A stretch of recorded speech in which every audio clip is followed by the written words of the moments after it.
So without further ado, I'd like to begin by taking a moment to reflect.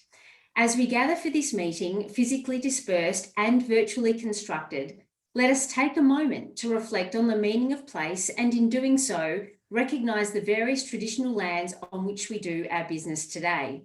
We acknowledge the elders, past, present and emerging, of all the land we work and live on with gratitude and respect, and extend that to all First Nations people listening today. So welcome everyone. It is so brilliant to have you all here, and we do appreciate your time. By way of introduction, for those of you who don't yet know me, my name is Alec. I'm the CEO of Financial Executive Women, and we are a membership organisation which is all about the positive progression of women. And it is my absolute delight to bring you this amazing panel today. And without further ado, I'll give you a brief introduction in case you don't yet know them, and then we'll jump right in. So first of all, Donna, give us a wave, please. I'd love to introduce Donna for those of you who don't yet know her. So Donna works at the intersection of everything and the future of work. She's the founder and academic and creative director of the Future Work Skills Academy, a global, agile, adaptive coalition of experts in those skills identified by the Institute for the Future as necessary for humans to feel engaged, deliver value and find purpose, as a number of significant accelerating factors conspire to radically disrupt work as we know it. The Academy operates as both a co-creation incubator, innovating new ways of skills transfer in uniquely human skills, and as a provider of unique and immersive learning experiences. Social good is a key focus of the organisation, with projects targeting cohorts with multiple barriers to social and economic inclusion who face increased challenges through structural unemployment. The future of work is a complex, atomised topic, and she leverages her fellowship of the Royal Society, participation in developing the first Future of Work diploma in Latin America, and membership of research trials globally to connect with organisations and individuals who inhabit this space. And Donna, really looking forward to your thoughts and insights in today's topic. Sandy, give us a wave, please, for those who don't yet know Sandy Hutchinson. So Sandy is the CEO and founder of Career Money Life, and making a difference to people, especially regarding their career and life choices, is what drives Sandy. She, as I said, she's the founder and CEO of Career Money Life, a disruptive and innovative marketplace business providing employees and organisations the power of choice in career development and transition, health and wellbeing, retirement, parental leave services also. Before founding Career Money Life, Sandy held senior executive director positions in HR, communications, and was a partner at Mercer, a global consulting firm, for over 16 years. Prior to this, Sandy worked in Canada for the federal government as a political advisor and on large privatisation projects. Sandy is a board member of the Australian Gender Equality Council, member of the Swinburne Entrepreneurial Program Industry Panel, and a mentor to the RMIT Venture Mentoring Program. Sandy is also a mum to 2 busy teens and 1 Groodle. I should say that having a dog actually is one of the prerequisites for working with if we haven't mentioned that before. And last but definitely not least, Alec, please do give us a wave as well. It's great to have you here as well. So Alec is the Asia Pacific partner for the Josh Bersin company. Alec is a strategic business thinker and innovator, and a future of work specialist who disrupts traditional talent and HR models and aligns people focus to deliver business outcomes. His expertise is built on demonstrable HR and business transformation experience, and he has strong change management and leadership execution skills to underpin his successful achievements. Alec is currently the Asia Pacific partner for the Josh Bersin company, which provides HR strategic advice focusing on HR and culture transformation, future of work, the employee experience, and learning and wellbeing. The Josh Bersin Academy is an integral part and is the first global professional development academy for HR. Alec was also the managing partner of Blackhall and Pearl's Talent Advisory, which focused on HR and culture transformation at Future of Work, the talent experience, and of course, diversity and inclusion through the facilitation of advanced AI tools and insights. Prior to this, Alec was the Asia Pacific Chief HR Officer for Deloitte, where he led a team of talent professionals responsible for 55,000 people in the APAC region, with offices in more than 120 cities in over 20 countries. He was also with Deloitte Australia for 12 years as a Chief HR Officer, National Partner national partner, people and performance, reporting directly to the CEO. He has also been a member of the Deloitte Global Talent Executive for 8 years. Well, wow, what a panel. So as you can see, we've got loads of expertise here, and I want to jump right in. And I think welcome to everyone who's joined while I'm doing all those impressive bios. We are recording, so if you've missed the first bit, don't worry, you can get a copy of the recording. And please do feel free to put your questions and comments in the chat, and I'll be facilitating those.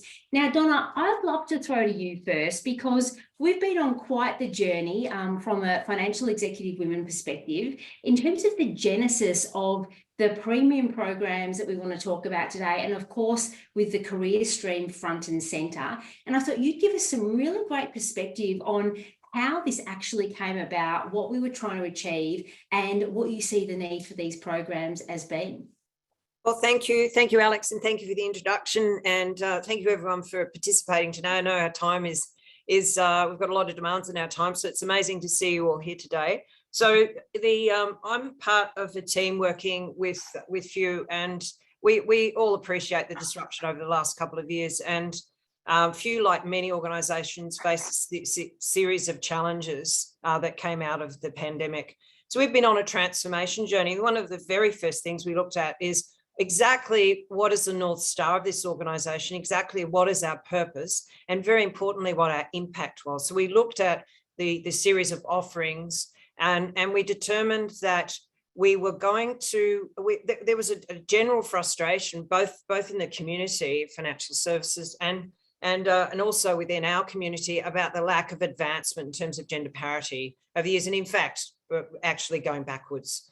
So instead of trying to do everything, we decided to focus down on areas to barriers to gender parity and overall inclusion and equity, and look at assisting individuals with targeting particular strengths that were known to actually support them in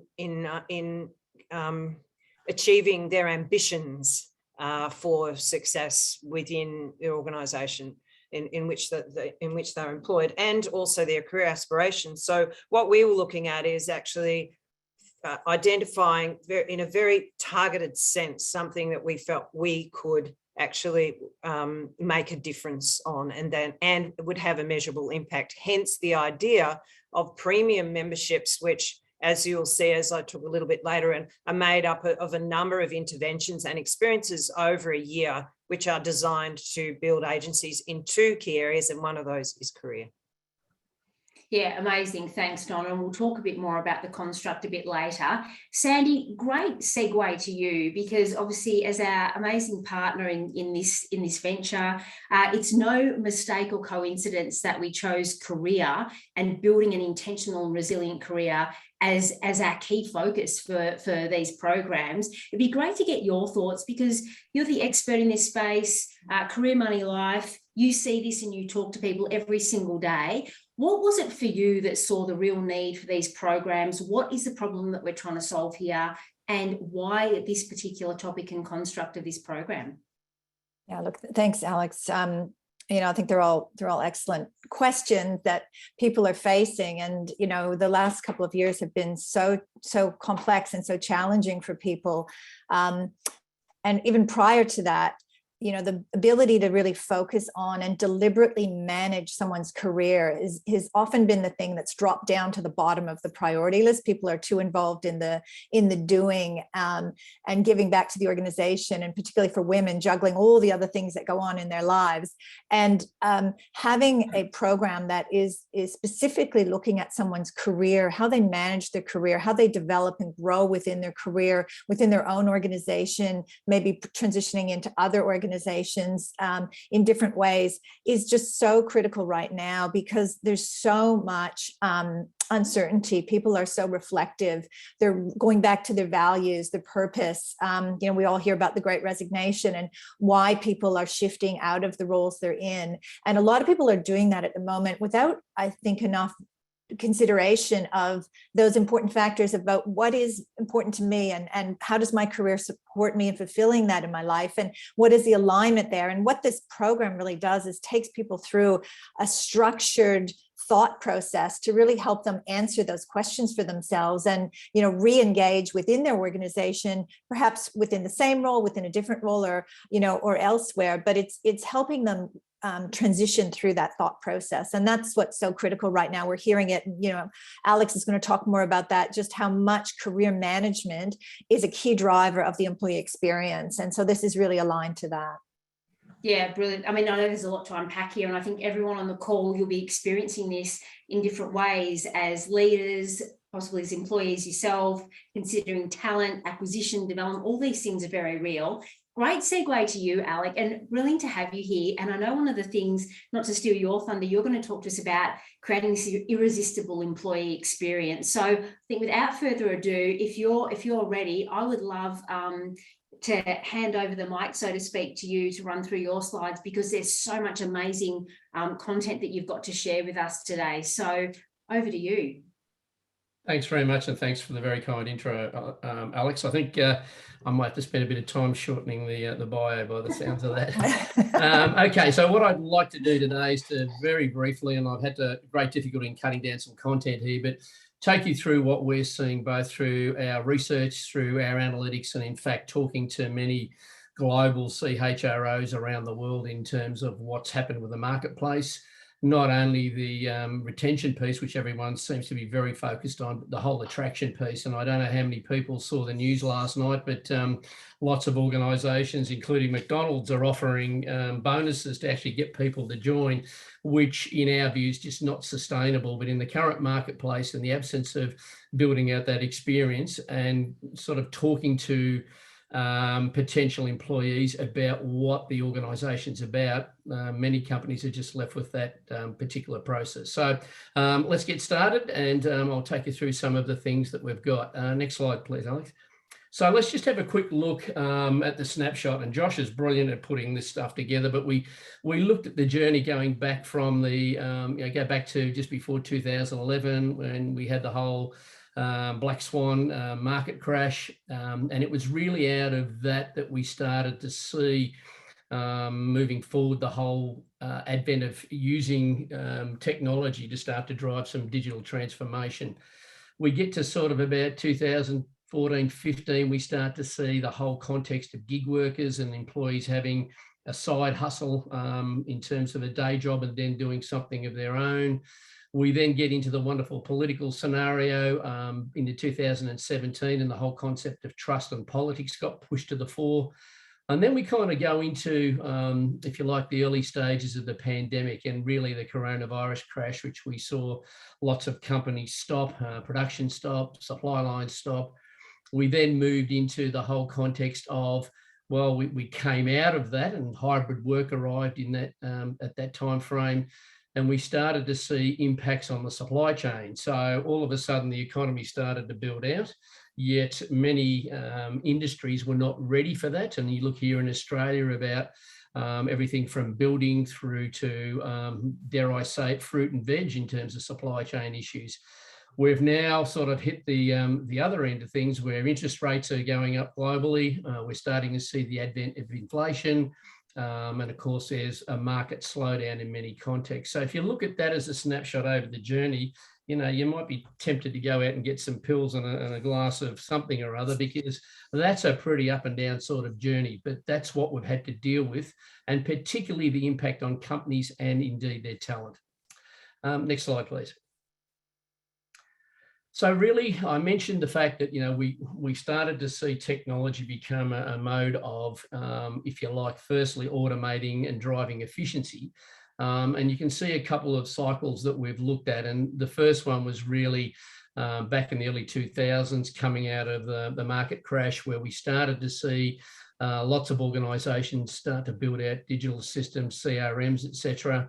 We looked at new tech, new skills. We then moved into the next era, which is the digital transformation.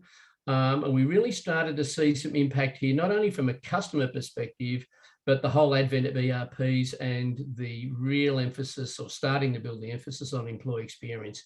And the really cool places that that embodied that were really Netflix, Uber as a market disruptor, Spotify, etc.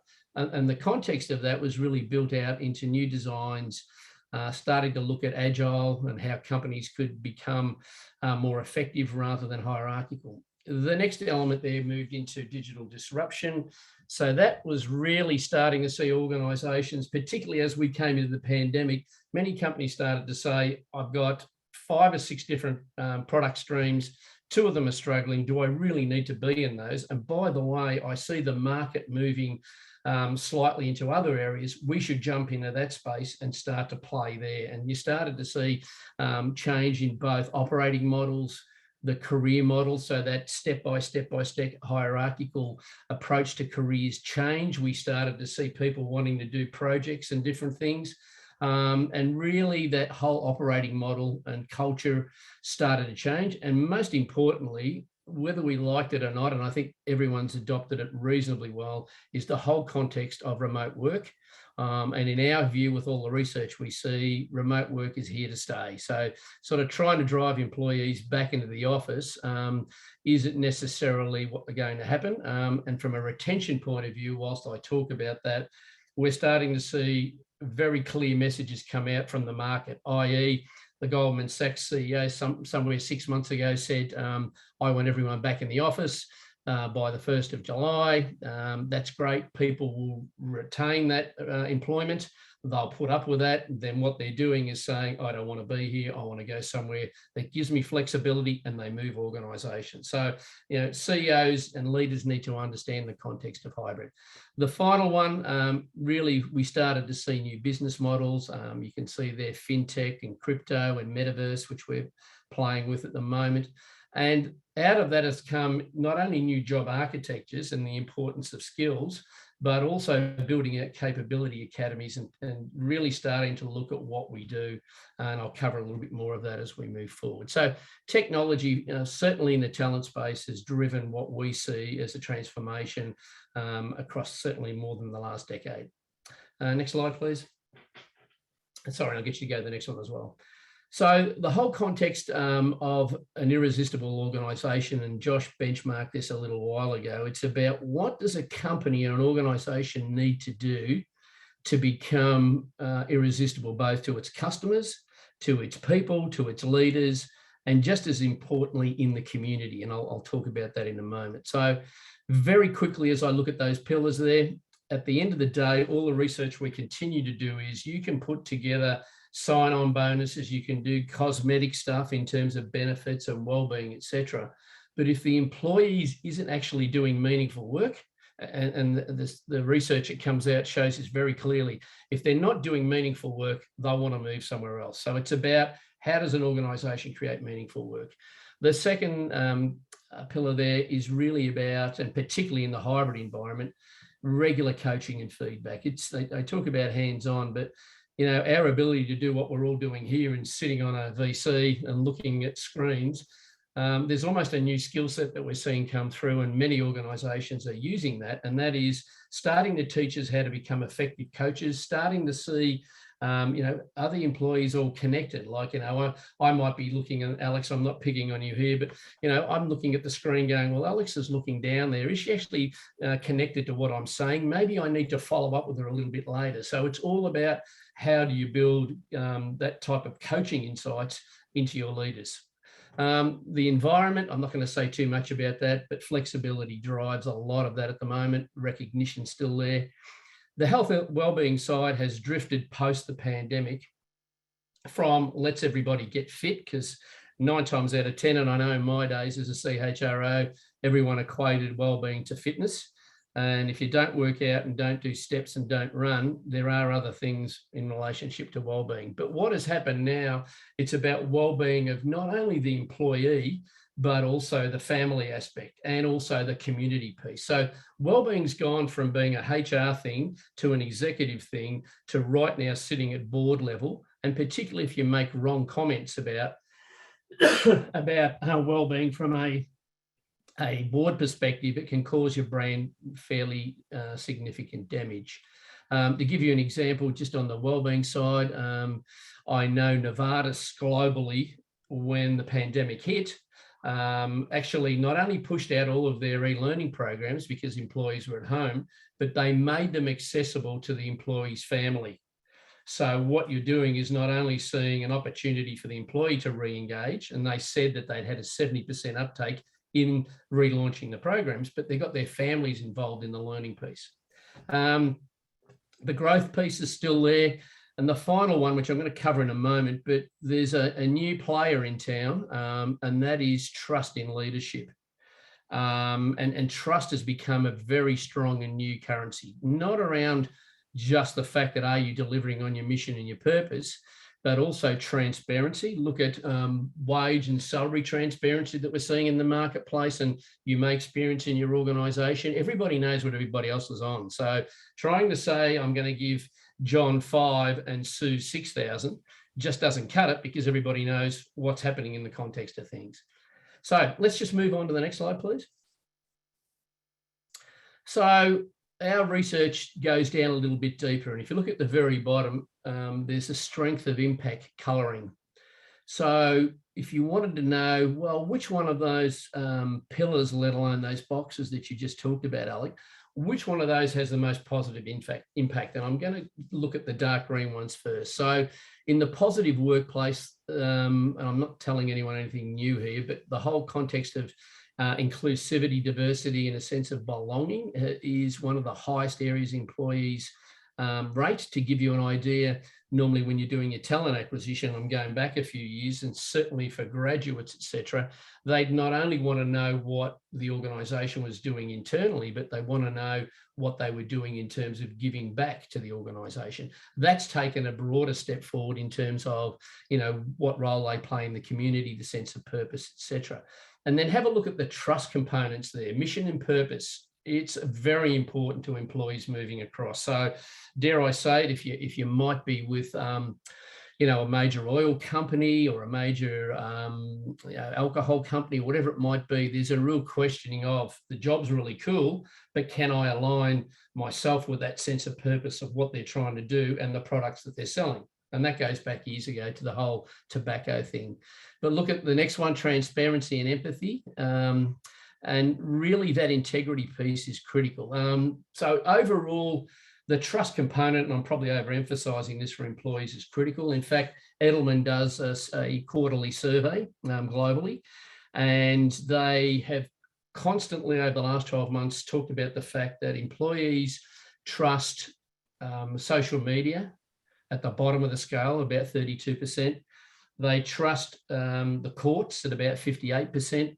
They trust governments at just over 59%, but the highest trust factor for an employee is their organisation, and that sits at about 70%. So if you as a company or as a leader actually don't act ethically, don't deliver on what you say you're going to do, then you have a greater opportunity to disconnect. But on the positive, you have a greater opportunity to keep and attract talent based on what you do. Okay, next slide, please. Just conscious of time here. So if you want to try and see what that looks like, we actually surveyed organisations to try and find out where they sat in the continuum of things. So we still have a lot of organisations just focusing on the transactional component. We're starting to see at level 2 more open communication and starting to see people first approach. One of the models that we use in days gone by in the last 5 or 10 years, it used to be a business-centric approach, i.e. let's focus on the business and the employees will come. And in today's world, it's very much people-centric. We need to get our employee aspect right, engagement, experience, etc. Because if the employees are connected, they will impact the business, they will impact the customer. So we call that a more of a human-centric approach. It's starting to build more and more organisations on mission and purpose. I'm amazed with what people are doing around the products they sell. You know, everyone from a major chicken manufacturer, or I shouldn't say manufacturer, supplier, has spent a lot of time looking at the purpose. They really want to define what they do, and they talk about the organically fed chickens. They talk about the humane way in which they're they're killed, etc. So they're really trying to drive the purpose to the community and to the employees. And then the final component is really that context of building out authenticity. It's about an equitable growth component. What do the employees get out of it? And there's a real focus on employee development, and I'll come back to that in a moment. Next slide, please. Thank you. So one of the things that our research team have analysed is the fact that if companies are getting that whole employee experience right, well, what are the outcomes out of that? And if you look to the left-hand side of the screen, you can see that if that employee experience component and building that irresistible organisation is actually working, you're seeing impacts such as 2.2 more times likely to succeed financial targets, 2.4 times more likely to delight customers. From a perspective, 5.1 more likely to create a sense of belonging, 5.2 times more likely to be a great place to work. And if you think about the sense of belonging at work and the attraction component, let alone the retention, that's a major factor. And then from an innovation point of view, today's world, all organisations are changing. So if again you get that right, you get a 3.7 more likely impact in terms of adaptability to change. So it isn't just some nice slides and some nice content, some nice research, but we've actually been able to look at and analyse what the impact of that is if you get it right or you start to move that way. Okay, next slide. And if you wanted to understand who's doing it well, there's a couple of examples. We do a lot of work with Telstra, and I have to say, with my 35, 40 years background in talent and people in HR, they've done an amazing job in truly looking at the organisation, realigning it, and then realigning their people to the way that they work. So to give you an example, most organisations run in a vertical. Telstra decided the way they would change that around is flip it to a horizontal. So you have level 1, level 2, level 3 of an organisation, and nobody owns a process or a function through those whole 3 levels. So you have specialists in one, specialists in another, and they really focus on that part of the business. But again, just some interesting ones. And Microsoft, again, continues to really impress. Okay, next slide. I think we're getting close to the home straight. Thank you. So let's look at this from an L&D perspective. And I've tried to give you a flavour here from, again, what we've been doing over the period of time to give you an idea of the breakup, not only on the formats, but sort of the way they're being used, and more importantly, what the systems have moved to. So going back to 98, thereabouts, 2000, we were really talking about online universities, online coaching, online learning. I had one organisation tell me that they were really proud because they had 7 platforms and 35,000 e-learning programs. God knows where an employee would find what program they needed to do out of all of that stuff. But anyway, and really we started to see LMS make a fairly large impact. We then started to look at more of a learning path and starting to look at career track. The concept of blended learning came in. And LMS went from being an e-learning platform to more of a talent platform. We started to broaden it out. We started to understand employee engagement. We then moved almost up to the end of the the beginning of the pandemic into what we call digital learning. And again, everything from using video vignettes to starting to work on the 70-20-10 taxonomies. And again, we've all come across that before, but started to again broaden it out to use the broader technology as an experience platform. Because remember, everything you do impacts the employee experience. In 2021, while we're still playing with the pandemic, or we're still here, we started to build in the skills taxonomies, and I'll cover that in a moment. But it started to become about the learning experience. It started to become about the talent marketplace. We started to see many systems in organisations, from an LXP to an LMS to talent mobility platforms, and it really started to build out. So our research is showing us at the moment that we're really starting to see the advent of more and more capability academies, where we look at someone in an engineering phase, they look at the skills that are needed, bring the head of that business unit in with learning and building out that academy. We're starting to see more around career pathways and the ability to move sideways rather than just up. And it's really starting to drive growth and actually serving as a great development tool for employees. Next slide, please. So trying to get your head around the whole context of jobs, roles, skills and capabilities. And you notice in that particular model, we do not use the word competency. So let's try and unpack that a little. So a job, and this is where the skill taxonomy start to come in our HRMS or even in our LMS, you're talking about a job title, you're talking about a family, descriptions, goals, levels, etc. From a role perspective, you're starting to look at what the activities are, the team, the outputs, etc. And the capabilities are something that we use every day, but it's the skills that drive the capability. So let's try and define that. And we define skills, firstly, as they tend to be binary. You either have them or you don't. And in a skills context, while we can define it, it really doesn't tell you how well you know the skill or how well to apply it. A competency is a level of proficiency at the skill. So when all these organizations building out a competency, all they're saying is, I need to be really good at industrial relations, for an example, to the tune of, let's put a percentage on it. It doesn't say anything about what skills I need, and it doesn't say anything about the capabilities of that competency. So we've taken that out of the equation altogether. And the capabilities are all about knowing the skill and having the ability to apply it in a real world setting. So we're starting to see, and hence the capability academies, there's more emphasis on defining the capability and then building that out and then measuring how we do it in everyday use. So that's the sort of quick outline there, and I'm sure I'll get some questions around that towards the end. Okay, so from a capability academy point of view, the real area that I just, and this is an example of a bank, a large bank.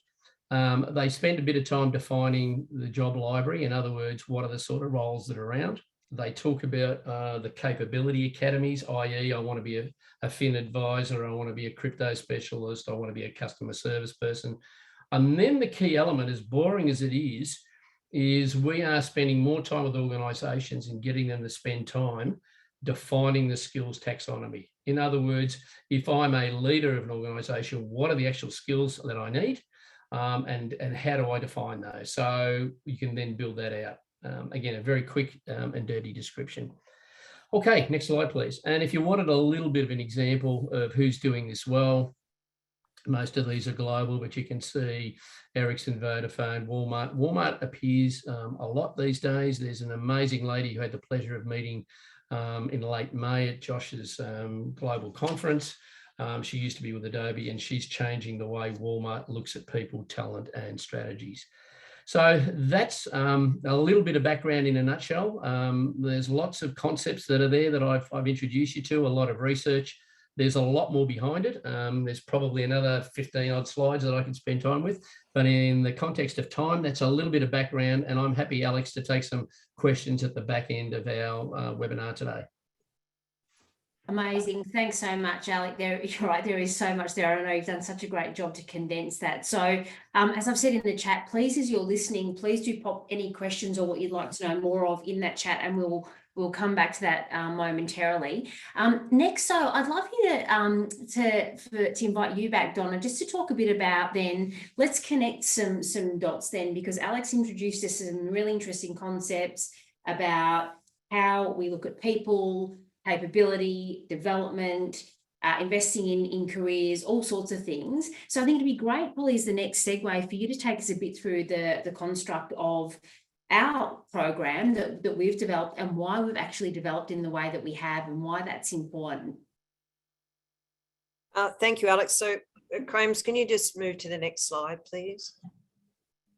So a lot of content there from Alex, and amazing stuff, I think, looking at the context of how things have changed over periods of time within the macro, and then how that's playing out within organizations. So that information and research and those outcomes have influenced the design of this program. So I just wanted to actually make a connection with those things. So when you join this program, you actually, the first person that you meet is an International Coaching Federation accredited coach.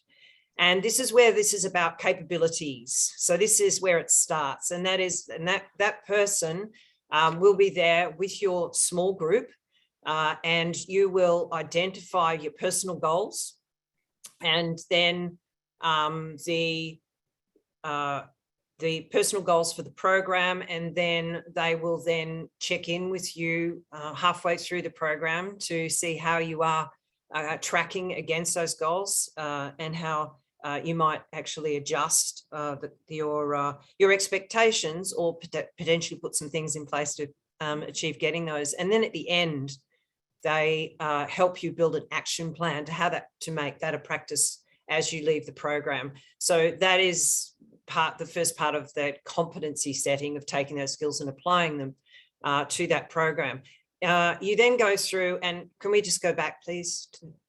Sorry. We then go through, and this we'll have Sandy speak to this. In order to understand your progress over the program, it's great to understand where you're starting. So you undertake it's a unique tool, a CML tool, and that is go through My Career ID. The outcome of that assessment is something that you use throughout the entire program. Everything is contextualized around that, and that's about your aspirations, strengths, et cetera, et cetera. And I won't take that away from Sandy, but that's where you start, so you can benchmark where you are. You then go through a series, and this is learning flow of work, spaced apart 3 or 4 weeks. You go through a series of masterclasses and back to capabilities, then small groups where you actually apply the content of that masterclass of theory to your work and to your life. And then, as I said, you'll meet through your coach throughout that period of the program at iterations. And then you leave the program with an action plan. But there's more. So we have worked with one of the world's leading online community strategists, Vanessa Pape, to develop a community strategy, which we've used in our other programs to great success. And you have your own learning community manager in your community, and their responsibility is to help you create a network and a community where you have a sense of belonging, and then you learn together.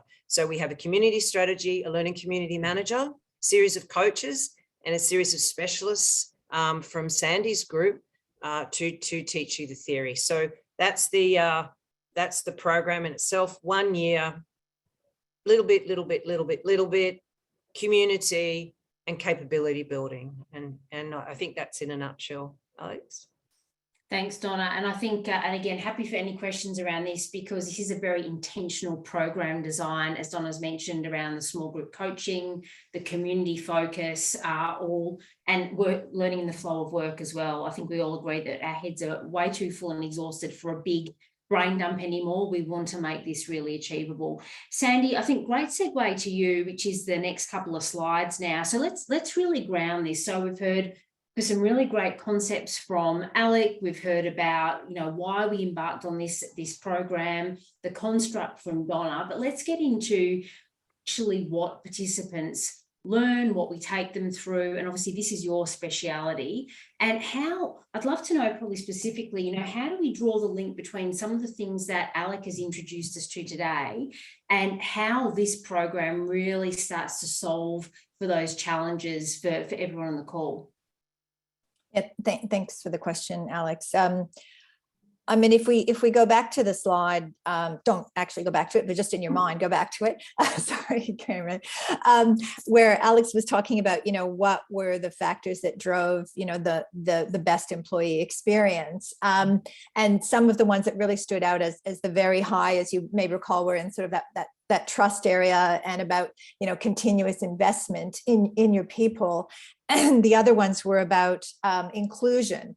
And so if you think about your workforce and a program like this, which is designed around, really targeting women leaders, emerging leaders, they're often people that are challenged by some of that sense of inclusion, particularly in, male-dominated type organizations. So, fundamentally, this program is a way of helping people feel a sense of inclusion, building their own communities through some of the things that Donna talked about creating a wider community within their industry. But also at the moment, we're really seeing that piece around investing in people's career development as almost, table stakes. It's a hygiene factor where it used to be something that was only for the most senior executives in organizations. And providing people with this kind of ongoing development is so critical in terms of attraction and retention and your value proposition, because people are now expecting it rather than it being something that maybe one day I'll get if, you know, I'm a real top performer in this organization. So I think the whole mindset around developing and building people has shifted, and the expectations are much higher. And this program really does that in a very deliberate, structured way, as Donna spoke about. So in terms of, you know, each of the master classes and the content, it really starts by understanding and helping them understand, what is my career vision? Because, you know, most people I know don't at 18 decide on, this is the job I want to do, and have a linear career path to that role. People's career paths are complex, and a lot of people haven't actually thought really carefully about what they want to do. So really understanding, who am I as a leader? What do I want to become? What's my leadership vision? And using the career ID assessment tool to really understand their culture fit, their values, their strengths and development areas is so fundamental. And you know, that sort of deep insight is something that doesn't often happen in organizations these days, and it's so critical to give people that gift of that time and that opportunity. And then it's really working through in a more tangible way, how do we actually help people really have clarity about how they position themselves? You know, how do they effectively go to market, either within their organization or more widely, in terms of the circles of influence that they have? And then really working that through directly into, you know, what is my brand? How do I show up? As they talk about, you know, your brand is what people say about you when you're not in the room. Understanding what people are saying, understanding those blind spots, understanding, how do I actually show up differently, because I'm now an emerging leader and I'm in a different role and I need to show up differently. I need to act differently. My relationships with my peers are changing, and really working through that in a safe environment where they're connecting with peers, they're connecting with people that can be mentors to them throughout their career. So again, when you link back to the slides from Alex, there's a real alignment in terms of some of the factors that were even just in the high categories around things like career growth, job mobility, recognition, and management development were all listed in high. And this program really connects to all of those. If we just go to the next slide. Yeah, and so just working through the piece around engagement, you know, helping them really understand their sources of power and how they build out their community within the organization is the next masterclass. And then really looking at, you know, their digital strategy. So how do they put that in place? A lot of people just ignore their LinkedIn profile until they're looking for a job, not realizing the impact that can have in terms of their presence in the market, if they're in client-facing roles, in terms of connecting with communities. So actually getting those digital assets in place is part of it. And then really thinking about, so I've done all this, how do I continue? How do I continue to make sure I've got the skill set to be valued, to be progressing my career, and understanding what those skills are? And again, linking back to what Alex was saying, you know, things have really changed from when someone could just look at a competency framework and go, I'm at a level 4 and I need to just go to level 5. And so I need to do these 5 things a little bit better. That framework is gone now. The skill sets are changing so rapidly in terms of what's valued in the market, what people need to do. And so helping them build a mindset around continuous learning and development is what happens in that last session. So hopefully that gives you some context as to kind of how those fit together, how they add value to that target audience, and how they can really support an organization, particularly from a D&I perspective, to build out that value proposition for their employees. That's fantastic, Sandy. Thank you. And Crames, I think if we can just take the slide down for a second, and I've seen there's some good questions happening in the chat, which I actually want to discuss. Before we move into those, though, just to round that out, Sandy, you know, when I hear about these sorts of programs, and I'm thinking as a leader, well, I can think of probably, you know, plenty of women in my organisation that would benefit from this. But is there a particular cohort that you're really seeing is benefiting most from going through the program? Is it for everyone? You know, where are you? Let's sort of ground it really practically. Where are you seeing the biggest impact for this program so far? Yeah, look, good question. This program is not really designed for your most senior executive women. There's lots of programs in that space. This is really around people who are in middle management, people who are emerging leaders. So they may have come from a specialist role and now moving into a leadership role, sort of as they work their way through the leadership pipeline.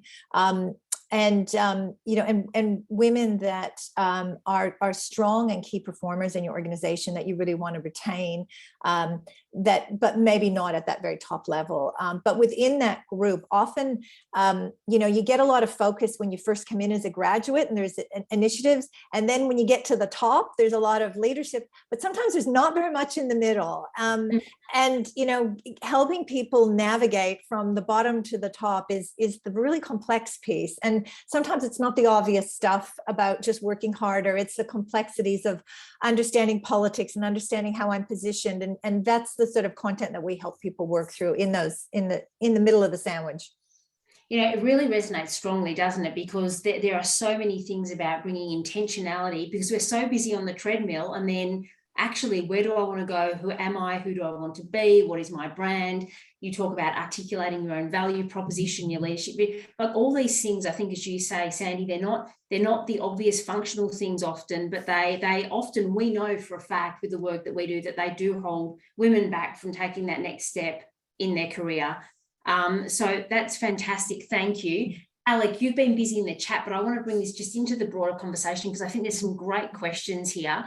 So, Lindy, thanks for your original question. And Alec, if you can just address in conversation as well, but for everyone, Lindy's asked, this concept of an irresistible organisation, does that look different for men and women? And what do we know that looks like in terms of those differentials? So, Alec, over to you.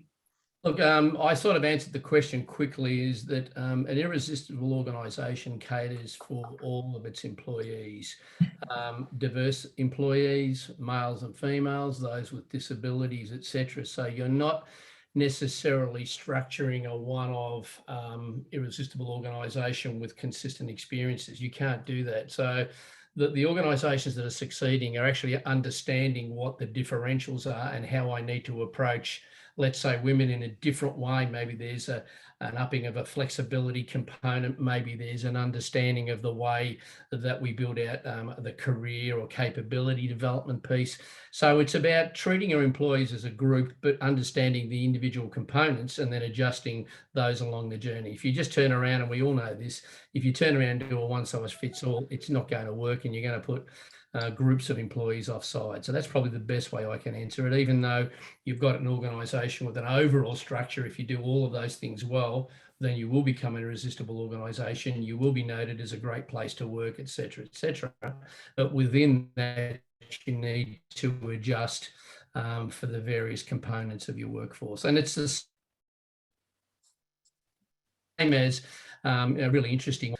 We had this CHRO with Chevron there. She said, well, no point talking about flexibility and hybrid work to the workers on the oil rigs, because, they've got to keep production going. It's the same as manufacturing. So you need to think about what the offsets are for them, but don't try and say we're a hybrid working organisation and everybody works flexibly, because part of business just don't do that. Very fascinating. They have 97% employee retention globally. And wow. When you look at Chevron and what they do, they've got to be doing some things right in terms of connecting. I'll stop there. No, it's interesting, and it's in the nuances. And I mean, you were talking about that early on, I think, Alec, when you were talking about, different skill sets that you need in leaders and the ability to coach on screen. It's very nuanced in terms of really connecting with your employees in a structure. So John and Mary, you've got two questions, and I kind of want to bring them a little bit together, even though they're quite different. So you're asking, which Alex has answered briefly in the chat, but about, can you share, Alec, a bit more about Walmart's changing strategy for people and talent? And I think we'd all love to hear a bit more about that. So I think that'd be great if you can expand on that. But Mary, I wanted to pick up on your question, which I think is a really interesting and important one around, and tell me if I've misunderstood this, but what pain points organisations need to experience to decide that this is the right type of intervention required. So the way I'm reading that, and Mary, tell me if I'm wrong, but are you asking, is there a thing that needs to happen where an organisation needs to think about everything we're talking about today? My gut feel would be, well, actually, everyone needs to be going down this path and not waiting for the thing to happen. But let me know if I've misunderstood the question. But I think, Alec, there are probably a couple of, I'm sure you can answer both those about, the fact that organisations absolutely need to be thinking about this as a business imperative, and also a bit more about what Walmart is doing that's just really having such an impact that you're seeing. I guess the first thing is, and I made the comment earlier on one of the slides, is that, and a lot of organisations still do it, and that is they run a business centric model. In other words, as I said, let's get the business strategies right. The people and the customers will come with it. The organisations who are being successful, and Walmart is one of those, is actually sitting back and going, we need to get every component of our people right, so it can then have an impact on our customers. So Walmart is very much coal-facing. They're doing deliveries. They've got customers coming through. So they've spent more time doing a little bit more, dare I use the word surveying, but pulse surveys, etc. But trying to get a better understanding of what makes their employees tick for them to be more productive. Is it trying to do better childcare, for want of an example? Is it trying to give them more opportunities to develop themselves? So in other words, if I'm at the checkout, can I become an overall supervisor? Can I move to the distribution area, become a manager? Can I go to pick up some digital skills? So they've really gone in and focused on what do we need to change from our people perspective. If we get those components right, which in a lot of cases they have, then they don't have a problem attracting talent. The work they do, the work their employees do is meaningful. And secondly, they retain their employees in the context because of that employee experience offering. So you're kind of changing hats. You're going away from, this is the business strategy, we need to drive retail sales, we need to drop our inventory, to what do our people want? How can we make them feel good about the way they work? How can we keep our rosters done, and those sorts of things? So that's, and there's a lot more unpacking. But if you go onto the Walmart website, you'll see a number of the things they do. You'll see the number of recognitions. And Josh and we at the Academy recognised Walmart as one of the companies of the year for people this year. There were two that were done, and Microsoft was one and Walmart was the other. Yeah, that's great context. And Alec, when you're thinking about, as a big organisation, about all the priorities, and I think to Mary's point, as a leader, how are you grappling with, but I've got so much stuff, it's a big change, where do I start? Have you got any quick insights around, a real practical, gosh, if that feels like a long way away for our organisation, where leaders could start? Well, an organisation needs to start by getting its business model and its business strategy and its sense of purpose right. So if they're wanting to achieve X, then they need to look at, how do I link my talent strategy to that? So I know they sound pretty basic. I'm still amazed with the organisations that we talk to these days that difficulty in articulating a business strategy and extreme difficulty in articulating a talent strategy. And a talent strategy is not 8 priorities with 4 sub-priorities underneath them. Next minute, you've got 32 strategies, and below that, it just doesn't work that way. So the simple way of doing it is connecting talent to the business strategy, and then starting to look at the sort of offerings you have on the journey. Sometimes you need to start by fixing the basics. One company that we work with, an employee, in order to onboard, had to go through 12 pages of onboarding online before they even got set up in the broader context. Now, that's just insane. If I've joined a company, by the way, large global company, and I've got to go through 12 plus pages just to onboard, well, that's not a great start. So you've got to get some of that housekeeping in order first, and then start to understand from your people what are the key things they want. Is it a broader issue around flexibility? Have you got enough around capability development? Have you connected with your employees, and do you have a talent mobility platform that lets your employee go from one function to another? It's a little bit like the conversation of, Well, you talk to a manager 2 days after an employee's left, and that manager says, "Oh, why did Sally or John leave? We had that that opportunity here." So there's no ability to connect roles and people internally. So it's a journey of starting with understanding the transformation needed and doing it by steps. And Walmart haven't done it overnight. So it's step by step. No, thank you. I think it's such a good reminder, isn't it, that sometimes it can feel overwhelming, but it is the most simple, sometimes seemingly obvious foundational things that start to build those actions. Very conscious of everyone's time frames. If you can just put the last very quick couple of slides up. Thank you very much, all of you, for attending. We don't take it lightly. We know there's big imposts on your time, plenty of things you could be doing. So all you need to do is scan the QR code with your phone. We'd love some feedback in terms of, you know, what we can do better and more of. So once you've done that, and then really as a next step, you know, we know there's a lot to unpack, as you said a couple of times, Alec, in this very short period of time. And we would absolutely be thrilled to work with you all to actually creating that irresistible employee experience. And of course, working with us around our career program. So Kramer, if you can just put that last slide up in terms of, you know, how to reach us or what's next. If you are interested in learning more about this amazing premium career program that we've been talking about that brings all this to life for your staff or possibly for you, make it simple. Just drop me an email at alex@fuau.com and we absolutely can have a chat with Sandy and myself or just me, so we can give you some more context and anything else you'd like to know more about. The next cohort does actually start on the 23rd of August and we are onboarding participants by the 17th. So if you'd like to know more, please do let us know and we'd love to be part of that journey with you. Big thanks to everyone being here today. And of course to Donna, thank you very much, Sandy, and of course Alec for sharing your knowledge in such a vibrant conversation. So thank you everyone. Please do reach out and we hope to see you all soon on one of our programs. Have a great day. Thanks.